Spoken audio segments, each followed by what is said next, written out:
다른 분들은 박수로 호응해 주시기 바랍니다. 오늘 광화문에 더불어민주당 당사를 열었습니다. 윤석열의 비상계엄이 중대한 위헌 위법 사유라는 사실은 틀림이 없습니다. 전 국민뿐만 아니라 전 세계가 라이브로 생생히 보지 않았습니까? 그런데 파면 외에 어떤 다른 결론으로 전 세계를 설득할 수 있겠습니까? 대한민국이란 국가의 국격과 대외 신인도의 고속 추락은 불보듯 뻔한 상황이 초래될 것입니다. 이에 대해서도 그동안에 윤석열의 비상계엄이 우리 경제에 초래한 막대한 피해, 경제 성장률의 추락, 그리고 각종 내수에 대한 침체에 대해서는 그동안 많이 말씀을 드렸으므로 생략하겠습니다. 비록 윤석열의 파면 시 일부의 반발이 있다 하더라도 그 반대의 경우에 초래될 절대 다수의 양식 있는 국민들의 민심과 그동안 대한민국 역사에 면면히 우리가 쌓아온 그러한 대한민국 역사에 대한 배신 행위, 그로 인한 국가 마비 사태와 헌정 파괴 사태, 국가 권력의 권위의 상실 등에 비할 바가 아닙니다.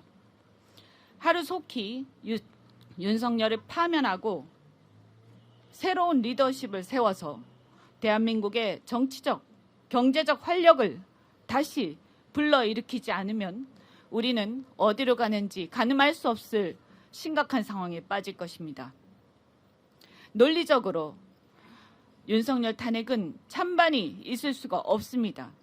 왜냐하면 윤석열을 복귀시키자는 일각의 견해는 군사 독재가 무너진 이래 확립된 우리 헌법의 문민 통치 원칙, 즉 군사 쿠데타 금지의 원칙, 삼권 분립 원칙, 사법부 독립의 원칙과 민주공화국 원칙, 정치 활동가, 언론 집회, 결사의 자유, 의사들의 복귀와 의대생들의 자유로운 직업 활동과 학업의 자유에 대한 침해 등 온갖 헌법 원리 등의 정면으로 반하는 견해에 불과합니다. 따라서 그런 견해 혹여라도 만에 하나라도 헌재 일부가 부화내동하거나 기한 없이 계속 지연해서 정치적 불확실성을 증대시켜 나라를 망가뜨린다면 헌법 수호의 마지막 보루인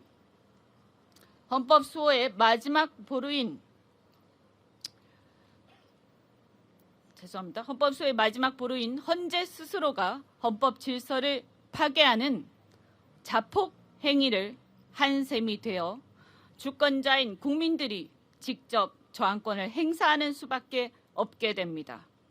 그런데 국민들은 다들 생업에 바빠서 여론 등 국민 저항권을 제대로 표출하기가 어렵습니다. 실상 지금 나오고 있는 국민 여론 자체도 그것보다 훨씬 더 파면의 여론이 높다고 저는 생각하지만 그것만으로 보더라도 압도적인 다수가 찬성하고 있는 상황입니다. 그런데 헌재는 도대체 지금 무엇을 하고 있습니까? 헌법 질서의 마지막 수호자인 주권자 국민입니다. 따라서 헌재가 계속해서 지연하고 혹여라도 그중에 일부가 다른 생각을 한다면 이제는 직접 국민들에게 마지막 의사를 물을 수밖에 없습니다. 필요하다면 여야 국회의원들이 모두 총사퇴하고 총선을 다시 치릅시다.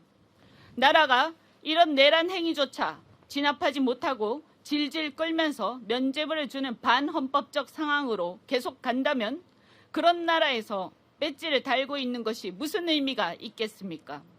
어차피 이 정도 내란 상황이라면 국회를 차라리 재구성해서 체제를 정비하고 재출발하는 게 낫다고 생각합니다. 이건 보수나 진보의 문제도 진영이나 지역의 문제도 아닙니다.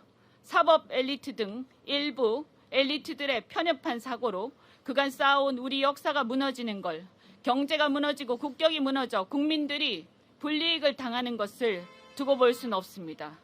하지만 그런 우리의 각오를 실현하는 힘조차도 주권자의 국민으로부터 나옵니다. 국민들이 나라의 운명과 역사에 대해 스스로 판단하고 책임지도록 침묵하는 다수의 국민들조차 주권자로서 책임 있는 의사표시를 이제는 하도록 해야 합니다. 지금처럼 행정부의 수반이 헌정질서를 파괴했는데도 그를 견제할 사법부조차 헌법 수호에 소극적이고 국회조차 여당이 헌법을 배신하고 있다면 그 방법밖에 더 있겠습니까? 더 늦기 전에 헌재는 조속히 윤석열을 파면하고 대한민국이 새로운 리더십을 세워서 정치적 경제적 활력을 회복할 수 있도록 판단을 해주시기 바랍니다. 이상입니다.